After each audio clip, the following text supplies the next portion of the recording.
Dos grandes misterios dominan nuestras vidas: el dinero y el amor. ¿Qué es el amor? Es una cuestión que ha sido largamente explorada en libros, en canciones, en películas y en televisión. Pero no se puede decir lo mismo sobre la cuestión de qué es el dinero. No es de extrañar que las teorías monetarias no hayan generado ninguna película taquillera, pero que ni siquiera se haya mencionado en las escuelas es algo que debe ser analizado con detenimiento. Para muchos de nosotros, saber de dónde procede el dinero puede ayudar a afrontar el mito de la creación del dinero y la emisión del papel moneda. Lo que mucha gente cree es que el dinero lo crea el gobierno. Es cierto, pero solo hasta cierto punto. Estos metales y papeles que generalmente asociamos al dinero son, en realidad, creados por una agencia ligada al gobierno federal, llamada la Casa de la Moneda. Pero la mayor parte del dinero no es creado por ella, sino que lo crean en grandes cantidades cada día corporaciones privadas conocidas como bancos. Muchos creen que el dinero que prestan los bancos es el que han dejado en depósito sus clientes. Esto es lo que se cree, pero no es la verdad. En realidad, los bancos crean el dinero que prestan no de sus ganancias ni de los depósitos, sino directamente de la promesa de los prestatarios de devolverlo. La obligación del prestatario en un papel de préstamo incluye que debe pagar lo prestado más un interés. De lo contrario, perderá la casa, el coche o lo que sea. Es un gran compromiso por parte del prestatario. ¿Cuál es el compromiso por su parte del banco? El banco solo inventa dinero que no posee y lo escribe en la cuenta del prestatario. ¿Suena raro? Pero así es. Para demostrar cómo este milagro de la banca moderna llegó a existir, atiende a esta sencilla historia. Es el cuento de los Goldsmith. Hace un tiempo casi cualquier cosa se utilizaba como dinero. Tan solo tenía que ser portable y suficiente gente tenía que tener fe en que después se podría intercambiar por cosas que todo el mundo valorara, como comida, ropa, ollas, conchas, piedras preciosas, semillas de coco, bonitas piedras e incluso plumas. Todas ellas fueron utilizadas como dinero. El oro y la plata eran atractivas, ligeras y fáciles de llevar, así que algunas culturas se especializaron en trabajar estos materiales. Los trabajadores del oro, los Goldsmith, recuerda este nombre, lo pudieron convertir fácilmente en monedas, estandarizando las unidades de oro en función de su peso y de la pureza, hasta certificarlas. Para proteger su oro, los Goldsmith necesitaban una caja fuerte, y pronto sus vecinos llegaron a su casa para pedirles que les alquilaran un espacio donde guardar su dinero y sus joyas.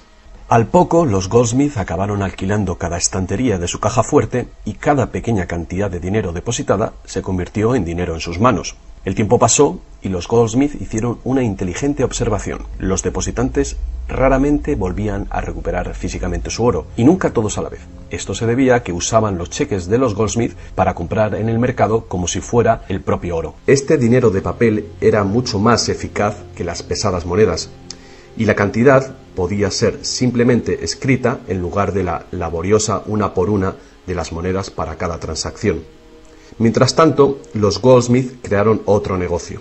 Prestaban su oro introduciendo un interés. Al tiempo que su papel moneda empezaba a ser aceptado, los prestatarios comenzaron a pedir sus préstamos en forma de estos cheques en lugar del metal. Su industria se expandió mientras más y más gente les pedía guardar su oro, lo que dio a los Goldsmith una idea todavía mejor. Sabía que muy pocos de sus depositantes sacaban su oro alguna vez, así que los Goldsmith pensaron que también podrían escribir más cheques ahora en función de los cheques del oro que habían dejado los depositantes en su cámara, además del oro de los depositantes que guardaban propiamente. Así, con tal de que devolviese el oro a los depositantes que lo desearan recuperar, nadie se daría cuenta del truco. Lo que no se sabe, no se siente. Y los Goldsmith, ahora más banqueros que artesanos, hicieron un mayor negocio del que podrían haber hecho prestando únicamente su propio dinero.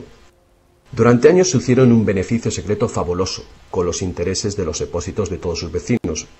Pero ahora que se había hecho una prominente figura en el pueblo, se levantaron sospechas de que estaba gastando el dinero de sus depositantes y amenazaron con sacar todo su oro si Goldsmith no explicaba su repentina riqueza. Al contrario de lo que se podría pensar, esto no afectó a su fortuna. A pesar de la duplicidad patente de su truco, su idea funcionó porque los depositantes no perdieron nada de su oro. Estaba seguro en la cámara de Goldsmith. En vez de sacar su oro, los depositantes acordaron que Goldsmith, ahora convertido en su banquero, debía compartir la fortuna que habían contribuido a crear, otorgándoles un interés por su oro. Esto fue el comienzo de la banca. El banquero pagaba un pequeño interés por el depósito del dinero de otra gente que después prestaba a un interés mayor. La diferencia cubría los costes de operación del banquero y su beneficio. La lógica del sistema parecía sencilla y cubría la necesidad de las personas de crédito. Pero esta no es la manera en la que trabaja la banca hoy en día. El banquero Goldsmith no estaba del todo contento con lo que ganaba después de descontar el interés que pagaba a los depositantes, y la demanda de crédito crecía con fuerza, mientras los europeos se expandían por América. Sus préstamos estaban limitados por la cantidad de oro que permanecía en su caja. Ahí es cuando tuvo una idea todavía mejor. Como nadie sino él sabía cuánto oro había en la caja, podía hacer cheques sobre dinero que ni siquiera existía. Como los prestatarios no iban a retirar su oro con sus cheques al mismo tiempo, ¿cómo iba alguien a darse cuenta de este truco? Esta nueva cara del negocio funcionó muy bien, y el banquero se hizo inmensamente rico con los intereses de un oro que ni siquiera existía. La idea de que el banquero creaba dinero de la nada era demasiado extraordinaria para creerla. Por lo tanto, el fraude no fue descubierto por la gente durante mucho tiempo. El poder de crear dinero hizo que el banquero se sintiese prepotente, como podrás imaginar. Pero con el tiempo, la cantidad de los préstamos del banquero y su escandalosa riqueza hizo que una vez más se levantara sospechas. Algunos clientes empezaron a reclamar su oro en lugar de la representación en papel. Los rumores se propagaron y todos los demás depositantes acudieron reclamando su oro. El juego se acabó. La marea de propietarios de cheques intentando recuperar su oro creó largas colas, y el banquero no tenía oro y plata suficiente para devolver a sus legítimos propietarios. Esto se llama el pánico de los ahorradores, y es lo que todo banquero teme que suceda. Este fenómeno puede suceder en un determinado banco, pero afecta a la confianza del público en todos los demás banqueros. Todo hubiera sido mucho más fácil si, antes que nada, se hubiera prohibido la creación del dinero desde la nada. Pero las grandes cantidades de crédito eran esenciales para la expansión de los países europeos. Así que, en lugar de prohibir esta práctica, fue legalizada y regulada. Así que los banqueros acordaron poner límites a la cantidad de dinero fraccionado que pudieran hacer. El límite sería mucho mayor que el verdadero valor del oro y plata depositados. Lo normal era $9 artificiales por $1 en oro, es decir, real. Estas disposiciones fueron controladas mediante inspecciones por sorpresa. También se acordó que, en caso de un crack financiero, los bancos centrales apoyarían a los locales con inyecciones de dinero en oro. Solo si cracks en diferentes bancos al mismo tiempo se produjeran y la burbuja de créditos del Banco Central explotara, el sistema podría hacerse añicos y destruirse.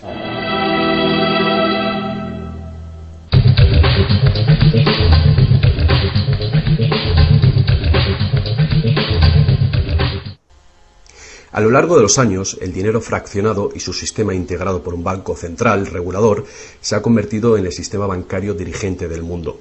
Al mismo tiempo, el sistema fraccional del oro apoyando al dinero como deuda ha desaparecido. La naturaleza básica del dinero ha cambiado. En el pasado, el billete de dólar era un recibo que te permitía cambiarlo por una cantidad de oro o plata determinadas.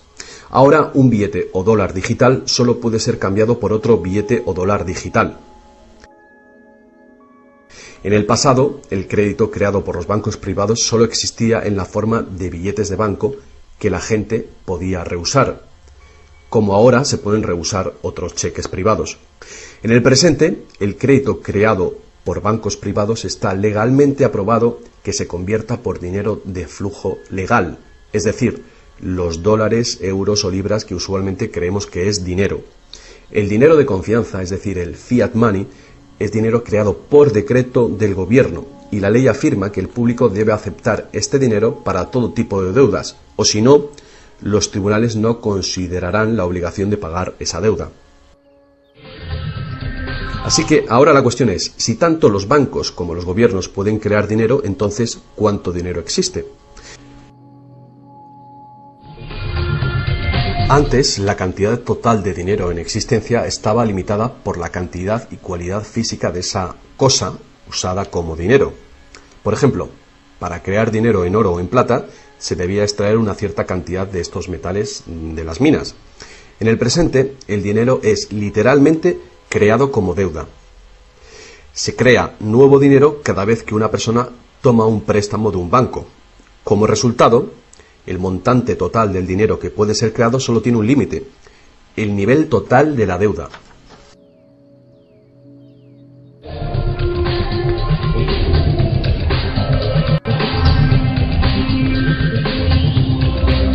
Los gobiernos ponen una disposición adicional para limitar la creación de dinero, imponiendo reglas conocidas como requerimientos fraccionales de la reserva.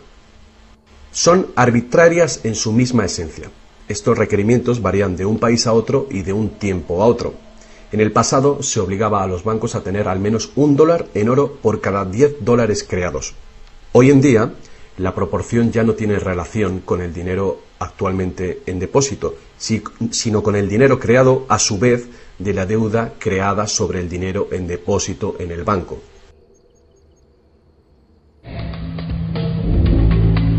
Actualmente, las reservas de un banco consisten de dos cosas: la cantidad del dinero del Estado o equivalente más la cantidad existente de dinero deuda que el banco tiene en depósito. Para ilustrar esto de una manera simple, imaginemos que ha abierto un banco nuevo y todavía no tiene depósitos. Los inversores en este banco han hecho un depósito de $1.111,12. Este es el dinero existente en el Banco Central, que llamaremos principal. La proporción de dinero en reserva es de 9:1. Paso 1. Las puertas se abren y el banco da la bienvenida a su primer cliente. Necesita $10.000 para comprar un coche. Con la proporción de 9:1, el nuevo banco necesita que el Banco Central le permita crear 9 veces esa cantidad, o $10.000, desde la base de la deuda contraída por la solicitud de préstamo del cliente. Esos $10.000 no se sacan de ningún lado. Es nuevo dinero simplemente tecleado en un ordenador como crédito del banco en la cuenta del cliente. El cliente tiene que firmar ese crédito para conseguir el dinero para comprarse el coche. Paso 2. El vendedor entonces deposita estos 10.000 nuevos dólares creados en el banco. Al contrario que el dinero creado por el gobierno, depositado en el Banco Central, este nuevo dinero creado por el crédito no puede ser multiplicado por la proporción de la reserva. En lugar de ello, es dividido por el ratio de la reserva, en una proporción de 9:1. Un nuevo préstamo de $9.000 puede ser creado sobre la base del depósito de $10.000. Si esos $9.000 son depositados por una tercera persona en el mismo banco que lo creó en uno diferente, se convierte en una base legal para un tercer asunto de crédito bancario, esta vez por la cantidad de $8.100. Al igual que con las muñecas rusas, cada nivel contiene un pequeño dólar dentro de otro pequeño dólar. Cada depósito contiene el potencial para otro pequeño crédito en una infinita serie decreciente. Si el dinero del préstamo creado no es depositado en el banco, el proceso se detiene. Esta es la parte impredecible del mecanismo de creación de dinero basado en la deuda.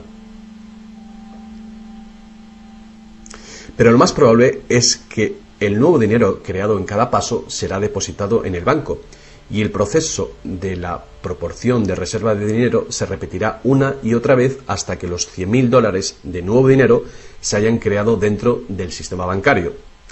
Todo este nuevo dinero se habrá creado enteramente desde la deuda, y el proceso entero habrá sido autorizado legalmente por el depósito inicial de $1.111,12 que todavía permanecerán en el Banco Central. Lo que resulta más ingenioso de este sistema es que los libros de contabilidad de cada banco en la cadena deben mostrar que tiene un 10% más de depósitos que de préstamos. Esto da a los bancos el incentivo de adquirir depósitos para poder hacer préstamos, apoyando la impresión común pero falsa de que los préstamos proceden de los depósitos. A menos que los sucesivos préstamos estén depositados en el mismo banco, no se podrá decir que algún banco en particular haya pasado su límite inicial de 9-1 creando deuda de la nada. De cualquier manera, el sistema bancario es un círculo cerrado. El crédito bancario que crea un banco se convierte en el depósito en otro y viceversa. En un hipotético mundo de perfectos intercambios, el efecto último sería exactamente el mismo que si todo el proceso tuviera lugar en un solo banco. Esto es, el depósito en reserva inicial de $1.111,12 permite recolectar intereses por valor de más de $100.000 que el banco nunca ha tenido.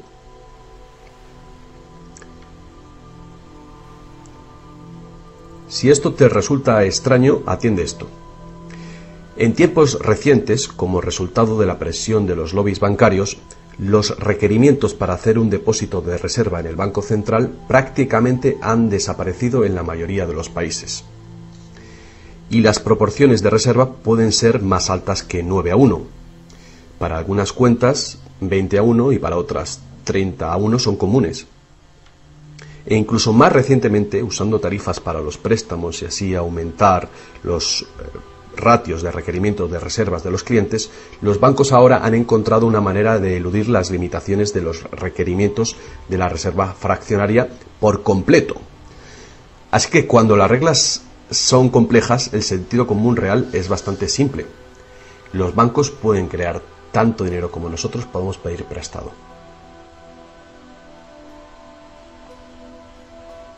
A pesar del interminable proceso de creación de dinero que hemos visto, tan solo alrededor de un 5% es el tipo de dinero creado por la Casa de la Moneda de entre todo el dinero que hay en circulación. Más del 95% de todo el dinero en el mercado hoy ha sido creado por alguien firmando una solicitud de endeudamiento con un banco. Y lo que es más, este dinero bancario de crédito es creado y destruido en grandes cantidades cada día, según se conceden nuevos préstamos y los viejos son pagados.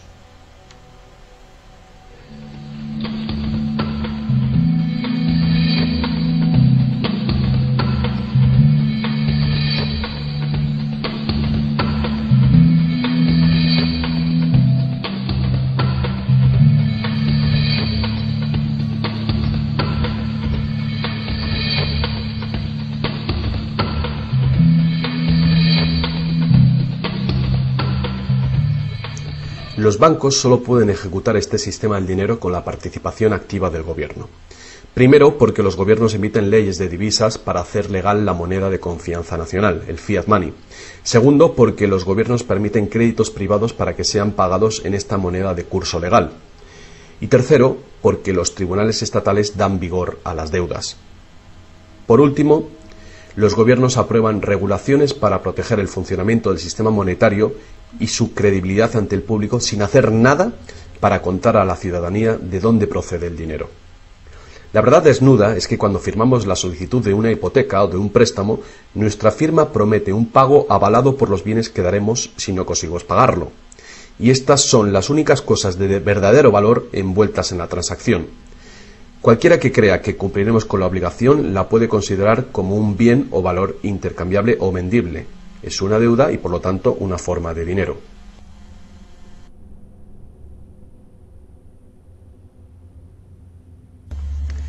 Es el dinero que el prestatario intercambia por lo que el banquero llama préstamo. Así que un préstamo en el mundo real quiere decir que el prestamista debe tener algo que prestar. Si tú necesitas un martillo, prestarte la promesa de un martillo que no existe no te va a servir para nada. Pero en el artificial mundo del dinero, un banco promete prestar un dinero que no tiene y se le permite que sea aceptado como dinero. Y nosotros lo aceptamos así.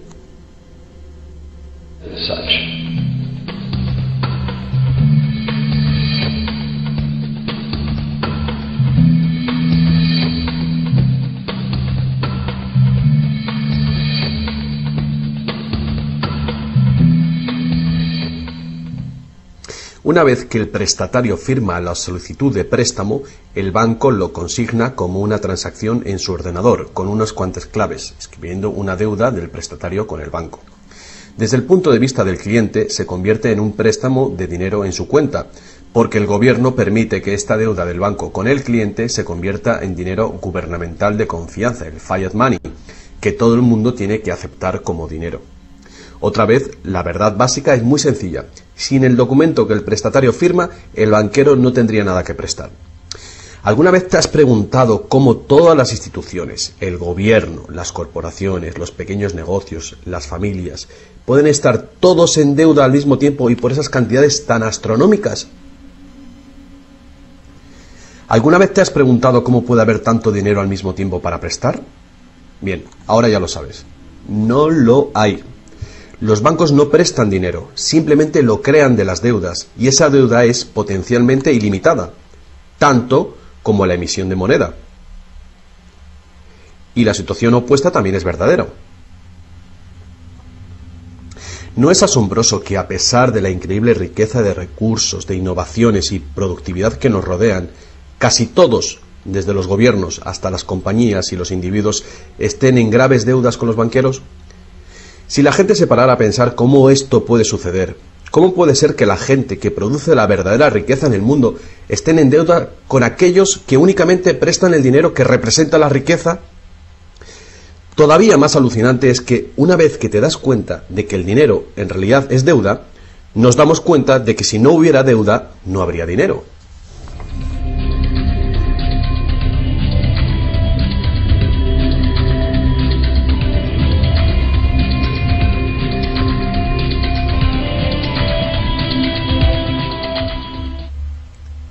Si esto es nuevo para ti, no eres el único. Mucha gente piensa que si todas las deudas se pagaran, el estado de la economía mejoraría. Es cierto a un nivel individual. Como tenemos más dinero para gastar cuando dejamos de pagar una deuda, pensamos que si todo el mundo pagara sus deudas, habría más dinero para gastar.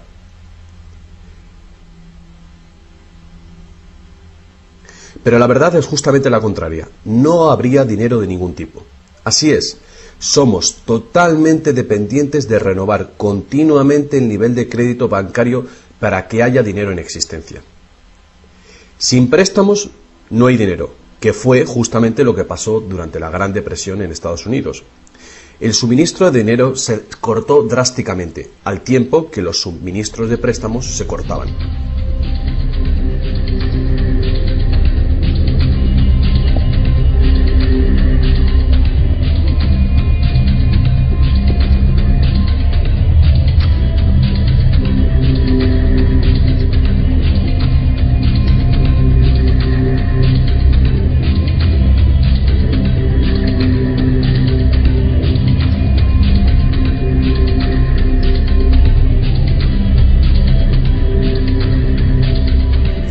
Pero eso no es todo. Los bancos solo crean la cantidad del dinero principal. No crean el dinero con el que pagar los intereses. ¿De dónde se supone que viene todo este dinero? El único lugar del cual los prestatarios pueden obtener el dinero para pagar los intereses es del total del dinero que hay en circulación. Pero resulta que casi todo ese dinero general ha sido creado de la misma manera. Es decir, como crédito bancario que tiene que ser pagado con más dinero de aquel con el que fue creado. Así que por todas partes hay prestatarios en la misma situación, intentando obtener el dinero para pagar tanto el dinero principal como el interés. Desde un fondo original, la piscina, que solo tiene dinero principal, es claramente imposible para cada uno pagar el dinero principal más los intereses, porque el dinero del interés no existe. Esto se puede expresar con una simple ecuación matemática. El gran problema aquí es que en caso de préstamos de largo plazo como hipotecas y deuda pública, el interés total excede mucho al dinero principal. Así que, a menos que un montón de nuevo dinero sea creado para pagar los intereses, es decir, un gran número de nuevas hipotecas, no podrá funcionar la economía. Para mantener una sociedad que funcione, la proporción de cancelaciones de deudas tiene que ser baja. Así que para conseguir esto, más y más dinero deuda tiene que ser creado para satisfacer la demanda de dinero con el fin de servir el interés de la deuda previa. Pero por supuesto, esto hace que el nivel de la deuda sea todavía mayor y que más intereses tengan que ser pagados, resultando en una escalable e imparable espiral de endeudamiento.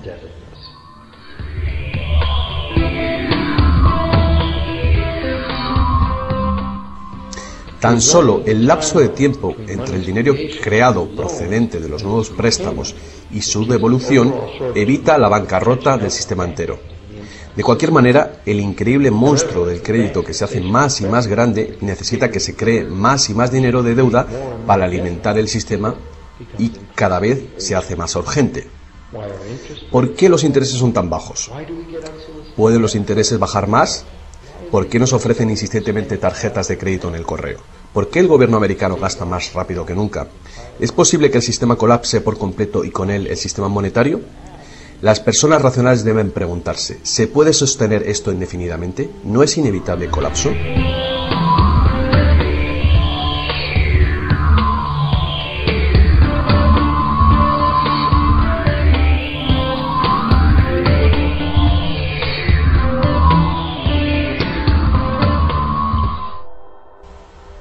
El dinero facilita la producción y el intercambio de bienes.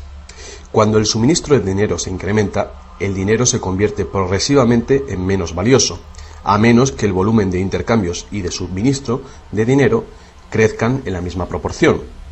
Hasta que nos damos cuenta de esto, cuando escuchamos que la economía crece a un 3% por año, creemos que lo hace en una constante regular, pero no es así.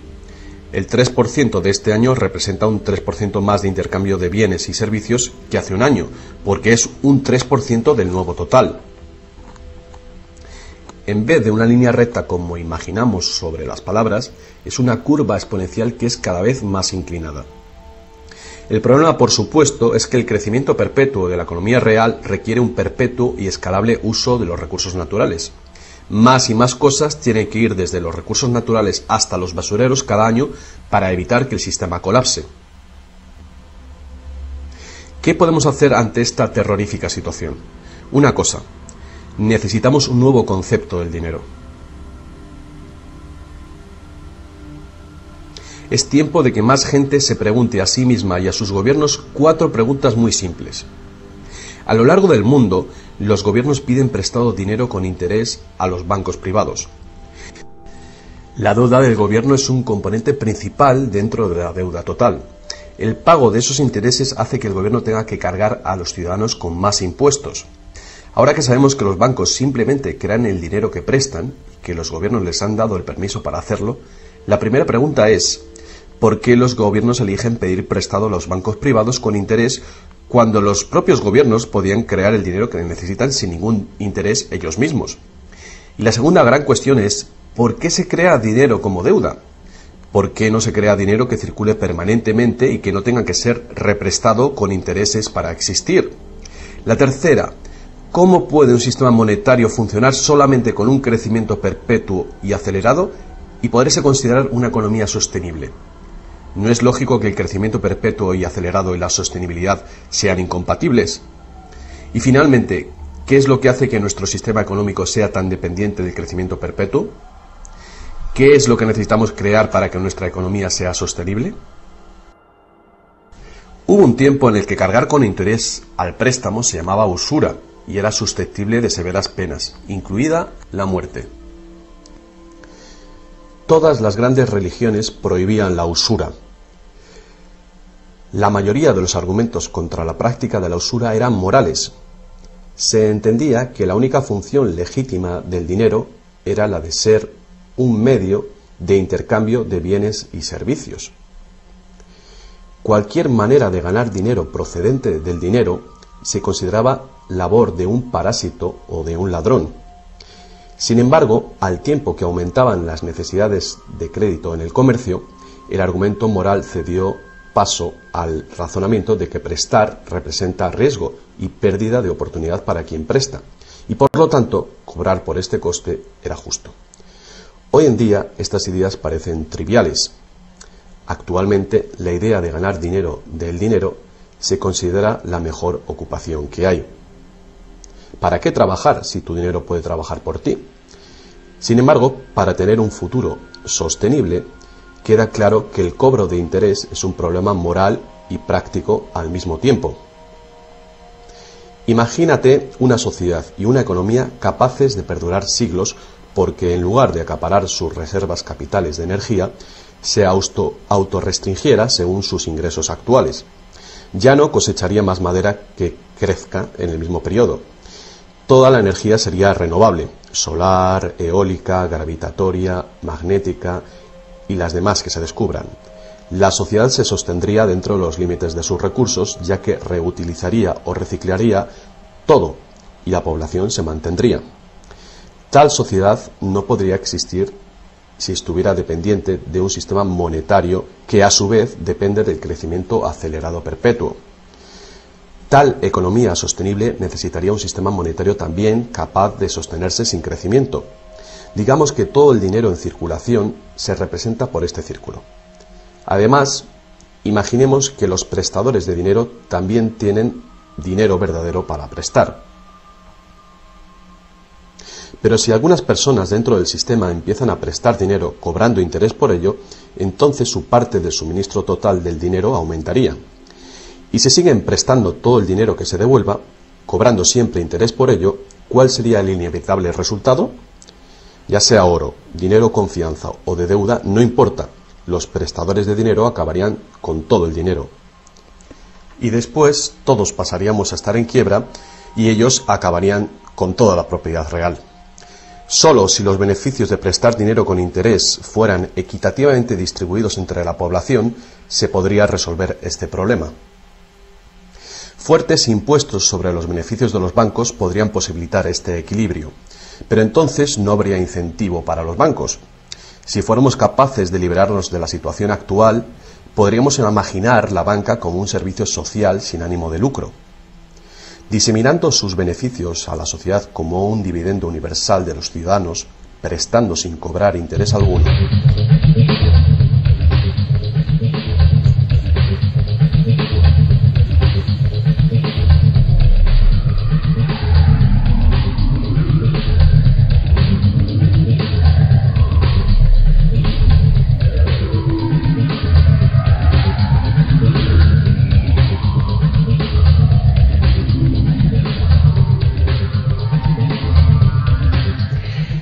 Si es la naturaleza fundamental del sistema lo que causa los problemas, correcciones al propio sistema jamás resolverán los problemas.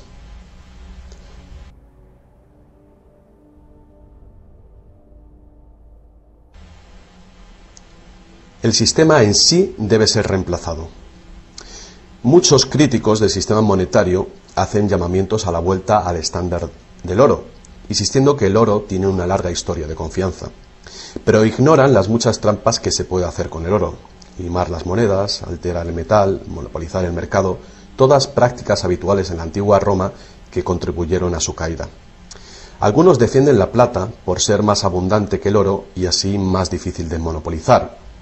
Muchos dudan de la idea de volver al uso de los metales preciosos en absoluto. Nadie quiere volver a llevar bultos de monedas para ir de compras.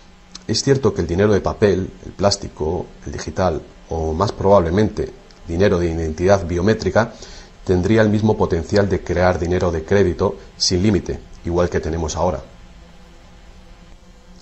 Yendo más allá, si el oro fuera nuevamente la única base legal para el dinero, los que no tengamos oro nos quedaríamos sin dinero. Otros críticos del sistema monetario insisten en que la codicia y la deshonestidad son los principales problemas, y que puede haber un sistema más equitativo que volver al estándar de plata o de oro. Muchos grandes pensadores han sugerido maneras alternativas para crear dinero. Muchos sistemas de intercambio crean dinero como deuda, de la misma manera que hacen los bancos, pero se hace transparentemente y sin cobro de interés. Por ejemplo, un sistema de trueque expresa la deuda como horas de trabajo, considerando el valor de todo trabajo igual y a la par con el dólar, y así permite que la hora de trabajo sea igualada con el precio del dólar de los bienes y servicios. Este tipo de sistema puede organizarlo cualquier persona capaz de gestionar la contabilidad. La preparación ahora de sistemas de trueque a nivel municipal sería prudente en previsión del inminente colapso del sistema actual. La reforma monetaria, al igual que la reforma electoral, es un tema muy polémico. Es una reforma que requiere una voluntad de cambio y de pensar, fuera del cubículo habitual. La reforma monetaria, igual que la reforma electoral, no vendrá fácilmente, ya que los más privilegiados por el sistema existente actualmente harán todo lo posible para mantener sus ventajas. Ahora que hemos visto que el dinero es solo una idea y que en realidad el dinero puede ser cualquier cosa que concebimos, os presento un único sistema monetario para tu consideración. Este modelo está basado en sistemas que funcionaron bien en el pasado, sistemas en Inglaterra y en Estados Unidos que fueron destruidos por los banqueros Goldsmith con su sistema de reserva fraccional. Para crear una economía basada en dinero libre de interés, el dinero puede ser creado y gastado por el gobierno creando infraestructuras para la economía, tales como carreteras, puentes, ferrocarriles, puertos y mercados públicos. Este dinero no sería creado como deuda, sino como valor. Este valor serían las infraestructuras que pagaron con ello. Si este nuevo dinero proporciona más comercio, requiriendo su uso, no produciría inflación alguna. En el caso de que los gastos gubernamentales sí causaran devaluación o inflación, habría dos posibilidades para resolverlo. La inflación es equivalente a un impuesto plano sobre el dinero. No importa si el valor del dinero se devalúa en un 20% o si el gobierno nos quita con impuestos un 20%. El efecto en nuestro poder adquisitivo es el mismo.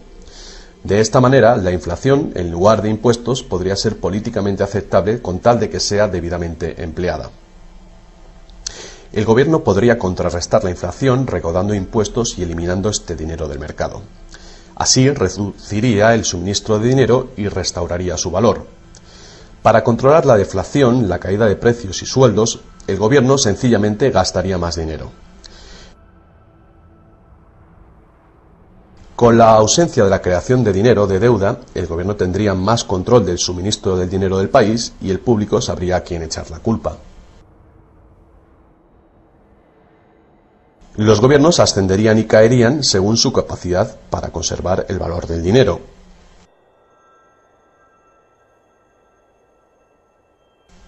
El gobierno dependería de los impuestos como ahora, pero los impuestos llegarían mucho más lejos, ya que ninguna parte de ellos se gastaría en pagar intereses a los banqueros. No podría haber ninguna deuda nacional si el gobierno sencillamente creara el dinero que necesita. Nuestro perpetuo servicio a los bancos pagando la deuda dejaría de existir.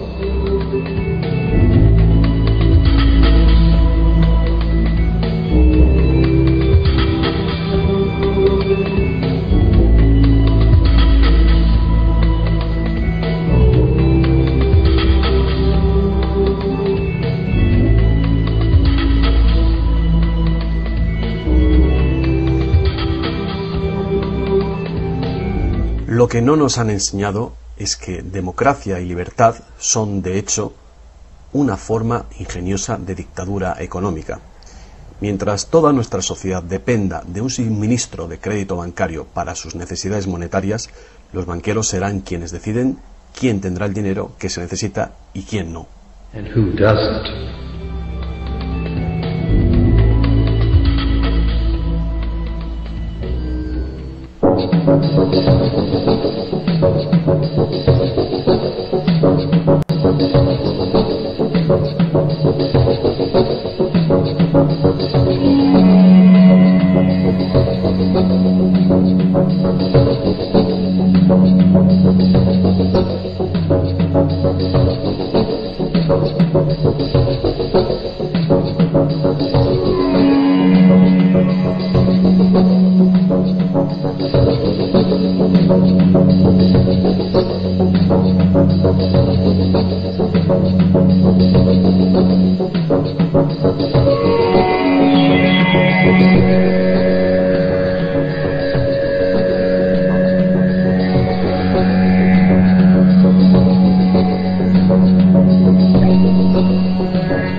Poca gente hoy en día sabe que la historia de los Estados Unidos ha sido en su mayor parte la lucha por liberarse de los bancos europeos.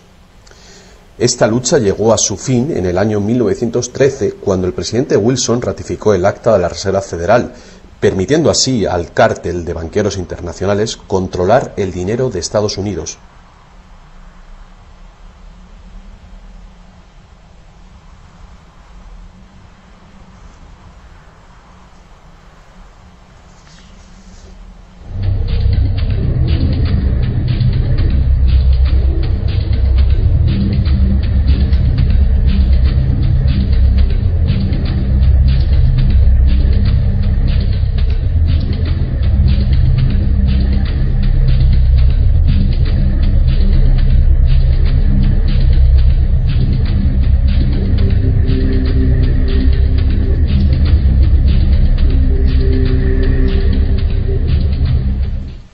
El poder de este sistema está profundamente integrado. También lo está el silencio del tema entre los medios de información y en la educación. Hace años, un primer ministro canadiense hizo una encuesta entre centenares de personas, no economistas, especialistas altamente formados y personas de a pie. La encuesta reveló que ni un solo encuestado tenía un conocimiento preciso de cómo se crea el dinero. De hecho, descubrió que hasta los empleados bancarios ni siquiera habían contemplado alguna vez el asunto. ¿Y tú? Have you?